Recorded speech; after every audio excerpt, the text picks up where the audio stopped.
ओम नमो भगवते वासुदेवाय नमः। स्वागत है आप सभी का मेरे यूट्यूब चैनल पर। आज मैं आपको मकर संक्रांति की धर्मराज जी की कहानी सुनाऊंगा। उसके बाद में भगवान सूर्यदेव और शनिदेव की कथा सुनाऊंगा। ध्यान से सुने। इस कथा के श्रवण करने से मकर संक्रांति की पूजा का और दान का फल प्राप्त होता है। एक समय जब पृथ्वीलोक पर बभ्रुवाहन नामक एक राजा हुआ करता था। उसके राज्य में किसी चीज़ की कमी नहीं थी। इसी राज्य में एक हरिदास नामक ब्राह्मण भी निवास करता था, जिसका विवाह गुणवती से हुआ था, जो कि बहुत ही धर्मवती एवं पतिव्रता महिला थी। गुणवती ने अपना पूरा जीवन सभी देवी देवताओं की उपासना में लगा दिया और वह सभी प्रकार के व्रत करती थी और दान धर्म भी किया करती थी। इसके अलावा अतिथि सेवा को वह अपना धर्म मानती थी। ऐसे ईश्वर की उपासना करते हुए वह वृद्ध हो गई। जब उसकी मृत्यु हुई तो धर्मराज के दूत उसे अपने साथ धर्मराज के लोक को ले गई। यानी वह ब्राह्मण की जो पत्नी थी वह पूजा पाठ करती थी, पतिव्रता थी, धर्मपरायण थी और भगवान की पूजा करते करते वह वृद्ध हो गई। और वृद्ध होने के बाद में यम के दूत उसे यमराज के पास ले गए। यमलोक में एक सुंदर सिंहासन पर यम विराजमान थे और उनके पास ही चित्रगुप्त बैठे थे। चित्रगुप्त जब धर्मराज को प्राणियों का लेखा जोखा सुना रहे थे, तभी यमदूत गुणवती को लेकर पहुंचे। गुणवती यमराज को देखकर थोड़ी भयभीत हुई और मुंह नीचे करके खड़ी हो गई। फिर चित्रगुप्त ने गुणवती का ब्यौरा निकाला और उसके बारे में धर्मराज को बताया। धर्मराज ने गुणवती का पूरा ब्यौरा देखा और वे प्रसन्न हुए, लेकिन फिर भी उनके मुख पर थोड़ी सी उदासी छाई रही। यह देखकर गुणवती ने पूछा कि हे प्रभु, मैंने तो अपने जीवन में सारे सत्कर्म ही किए हैं, मैंने कोई पाप नहीं किया, फिर आपका मुख उदास क्यों है? इसका क्या कारण है? प्रभु, मुझसे क्या कोई भूल हुई है? यमराज ने कहा, हे देवी, तुमने सभी देवी देवताओं के व्रत किए, उपासना की, लेकिन कभी तुमने मेरा नाम व पूजा नहीं की और मेरे नाम से दान पुण्य भी नहीं किया। हे देवी, तुम दान पुण्य करती थी, पूजा पाठ करती थी, धर्मपरायण थी, पतिव्रता थी, लेकिन तुमने कभी भी मेरे नाम से कोई भी दान पुण्य नहीं किया। इस बात को लेकर के मुझे थोड़ी सी उदासी हुई है।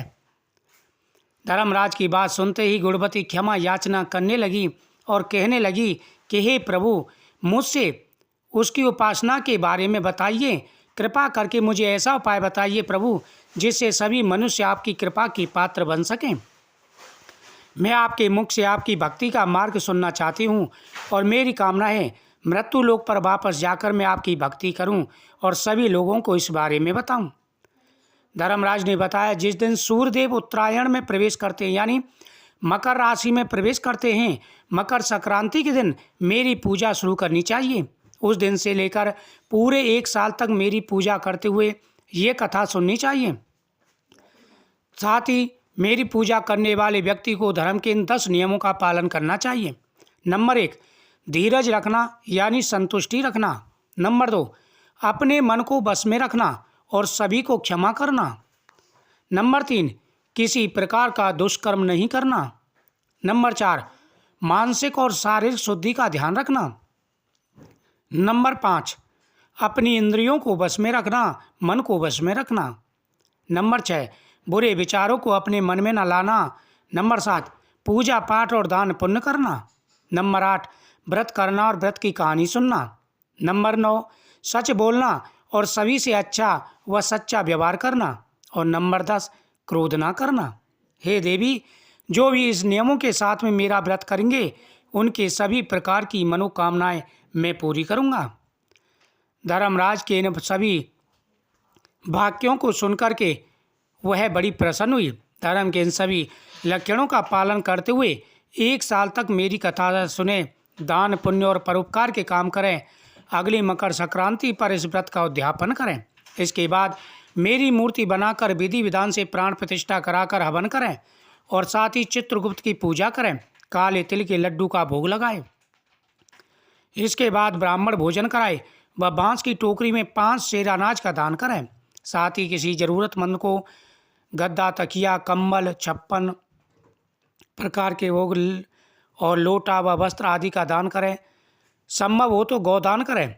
धर्मराज से व्रत की पूरी कथा सुनकर गुणवती ने पुनः धर्मराज से प्रार्थना की कि हे प्रभु, मुझे फिर से मृत्युलोक में जाने की आज्ञा दीजिए, जिससे मैं आपका व्रत कर सकूं, साथ ही इस व्रत का प्रचार भी लोगों में कर सकूं।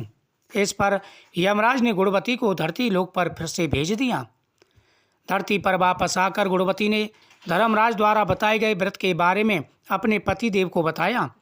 मकर संक्रांति आते ही गुणवती और उसके पति ने यह व्रत शुरू किया। इसी व्रत के प्रभाव से उन पर धर्मराज की कृपा हुई और उन्हें मोक्ष की प्राप्ति हुई। मकर संक्रांति की दूसरी कथा के अनुसार शनिदेव का जन्म हुआ था, तो उस समय वह काले थे, क्योंकि माता संज्ञा ने अपनी छाया से स्त्री प्रकट की जिसका नाम छाया था, और वह सूर्यदेव के लोक पर उस छाया को छोड़कर के आप तपस्या करने के लिए चली गईं।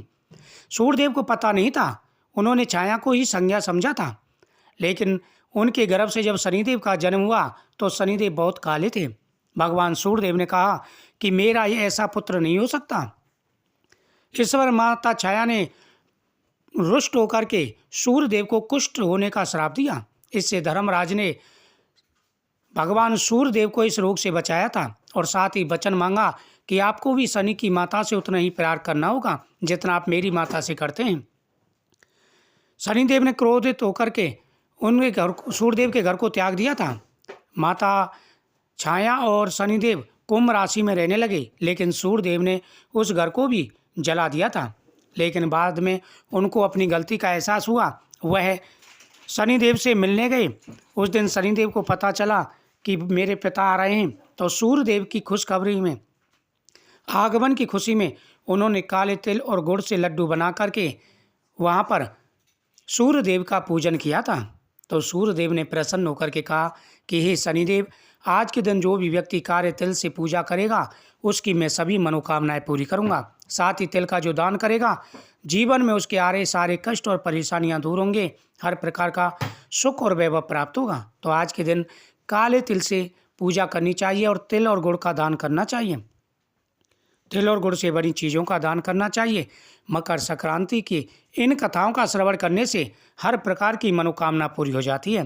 दान पुण्य करते समय इन कथाओं का श्रवण भी करें। जिस प्रकार से गुणवती पर धर्मराज की कृपा हुई और उसे दान पुण्य के लिए दोबारा मौका मिला, लेकिन इस कथा के श्रवण करने से दान के पुण्य का फल भी प्राप्त हो जाता है। धर्मराज प्रसन्न होकर के मनवांछित फल प्रदान करते हैं। कथा को ज़्यादा से ज़्यादा शेयर करें, चैनल को सब्सक्राइब करें, कमेंट में जय धर्मराज की जरूर लिखें। भगवान धर्मराज, भगवान सूर्यदेव और भगवान कृष्ण की कृपा सभी पर बनी रहेगी। जय श्री कृष्ण।